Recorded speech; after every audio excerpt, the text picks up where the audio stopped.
Hey everybody, a new impossible is here, Orochi's Forest Prize Zero, and that features Kushinada Zero.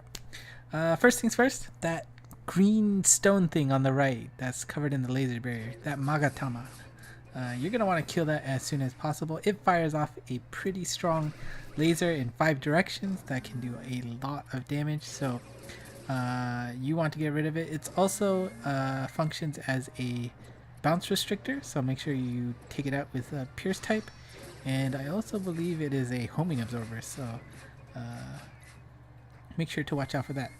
Now the spritzers in this level, they don't throw off the meteors like the original Kushinada, but they throw off these cages, and these cages are the newest gimmick in this stage, and that, as you can see there, will prevent that monster's bump combos from being active.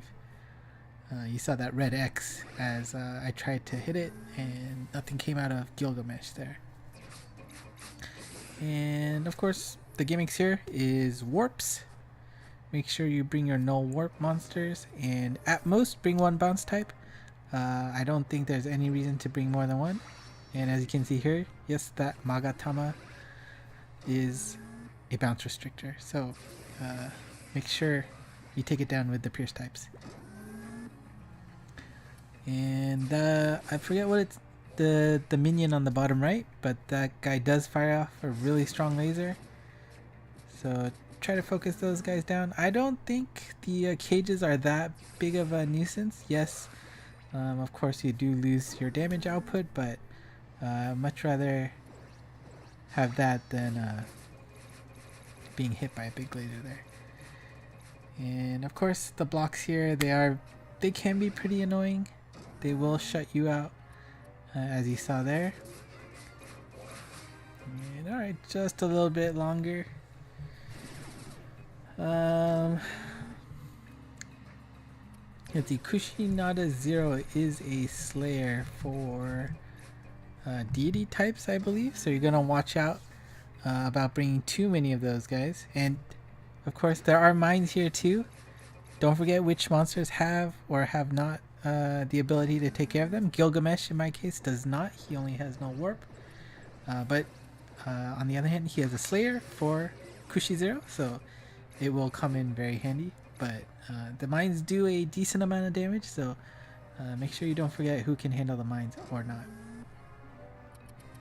And this should be enough to clear the stage. Yes, it is. And so we'll go to battle 3. Now in battle 3, once again, focus down that Magatama if you can. I believe it just takes about 2 hits with all of my fire types that I brought. And as you can see, when Gilgamesh there got hit by that cage, it did have that red X mark on it, you know, indicating that Kushinada's attack was giving it a little bit more damage because of the Slayer. But yeah, basically take down the Magatamas, then go for the spritzer on the top, and then take out the little bounce restrictors. Kushinada will revive them after some time, but really I just focused on the minions, then you can start dealing damage to Kushi. You do want to watch out for, I believe it's the cross laser, or maybe it's the vertical and horizontal laser, the plus laser. It does a decent amount of damage, and of course even more when it's the full boss. Oh, that was an unfortunate bump. Ah yeah, everybody's back. Oh, and of course the most important thing is that Magatama is connected to the boss, so dealing damage to it will actually be beneficial for you at all times. There's no reason not to aim for it, because not only does it do a very strong attack, it is linked to the boss, so make sure you focus that down. And since it is an impossible quest, if you kill the mini boss, you will move on to the next stage. So also keeping that in mind if health becomes a slight issue. And not Lindsay. Well, let's talk about Lindsay. Lindsay's Transcension just came out. And if you were lucky enough to get enough of the dark gems and had the fire gems in stock, he is a excellent pick for this stage. His bump combos, his strike shot, and his ability in general is just made for this stage. So if you have him, definitely bring him along. It makes this stage so much easier. Unfortunately, neither I or my tablet has one, so we'll have to make do with what we have here. And actually, I was trying to use my tablet, but unfortunately, it was dropping from the game's first 2 tries, so I ended up just deciding to go on my own here because if you don't finish the co-op with your friend intact, you don't get that co-op bonus, and we all know how important the co-op bonuses are for these impossibles because impossible drops are not guaranteed. So unless you do local co-op, and local co-op does guarantee you one, so it's definitely a nice incentive to find someone else to play with in person. Alright, so we have cleared Battle 4, and this means it's boss time. We've got 36 turns to clear this, and there are 4 gauges to go through, so this is not going to be an easy path. Once again, let's take care of that Magatama on that left. The walls will shut you off from the top side where the Magatama is, so hopefully you have the monsters in a good position. Poor Zhang Fei there. Oh, well, luckily we were able to get the other monster there. And yes, as you can see, the Magatama also has the Slayer on it, so Gilgamesh took, what, 25k from that? That's pretty damaging.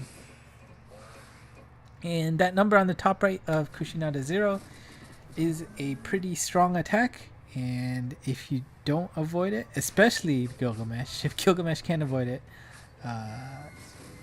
you're in some trouble. I believe it's an X laser, then the cross laser, and then just madness after that.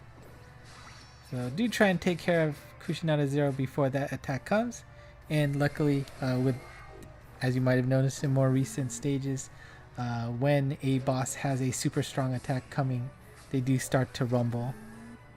And yep, there you see, it's rumbling a little bit. That 3 is pulsating on the right side. But Gilgamesh, on the other hand, is in a great position. Oh, even perfect. The weak point and the wall.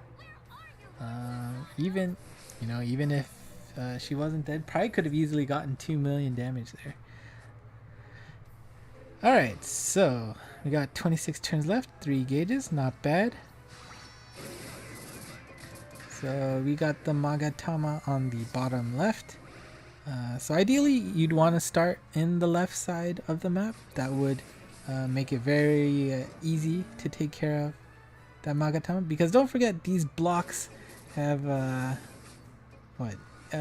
little interesting hitbox. It's not very reliable, I don't think so at least, so just assume you're gonna get a weird bounce off of those blocks. But it looks like at least Gilgamesh is outside of the damage path of that Magatama, which is really important because while Gilgamesh can deal so much damage, he does take that much extra damage as a result of the Slayer. So do keep in mind of the path of damage. You can probably look at the sites from like GameWith or even StrikeShot.net. Check out where those paths of damage are and see if you can avoid them. And if you happen to be using my first the character that I brought in the first and fourth, was it Blossom Rose, I think. Her strike shot cooldown is fairly low, so if you do end up needing to use it in the first or even the second stage maybe, you can possibly have it back up before before the final stage. And yeah, that was a mistake there. Alright, and now we want to get rid of the Magatama, but made a mistake there. Forgot that the movable walls there was not connected to the block. So ended up stuck on the top right side instead of bouncing around to kill that Magatama. And yes, Gilgamesh does not have Minesweeper, so he took a little bit of damage there, but luckily there's a heart forming on the left side. And I wasn't sure if I wanted to use a Zhang Fei strike shot there. It is the one where you gain power as you bounce off the wall. I was kind of worried I wouldn't make it in the first bounce and then it would be a complete waste.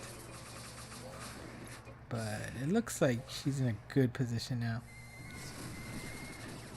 But yeah, the laser from the bottom right minion. Pretty decent damage. And the revival. And let's see. Alright, gonna go sideways over the weak point. Probably not as much damage as I would have wanted, but since we're in a decent position, might as well try to use a strike shot. And somehow I went horizontal there. Not sure how that happened, but hey, it worked out. Alright, final stage. As you can see, there are two Magatamas, and especially that bottom right Magatama, it's kind of difficult to get in there. So with all the lasers that could be fired, you do want to take them out ASAP. Alright.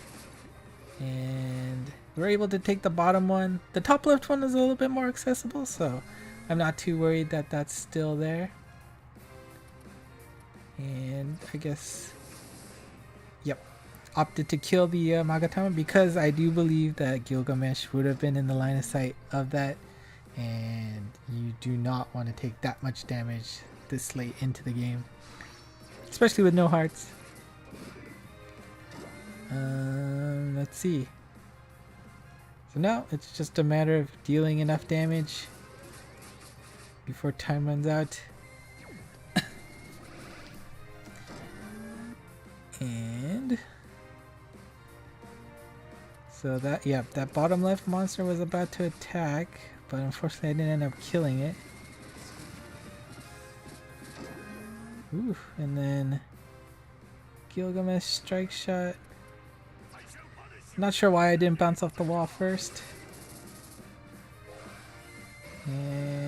But luckily there was only a revival there, and Zhang Fei's in a sort of scary situation, but no matter. That's a clear. And even a speed clear, so that means we got 3 chests here. There is no guaranteed drop because I didn't do this local co-op, so let's see the results. Nothing. Yeah, that is the pain of impossibles. All that work and you get nothing to show for it. Painful, I know. But keep at it because eventually, like this, you will be able to get a drop and it will feel nice. So until next time, bye bye.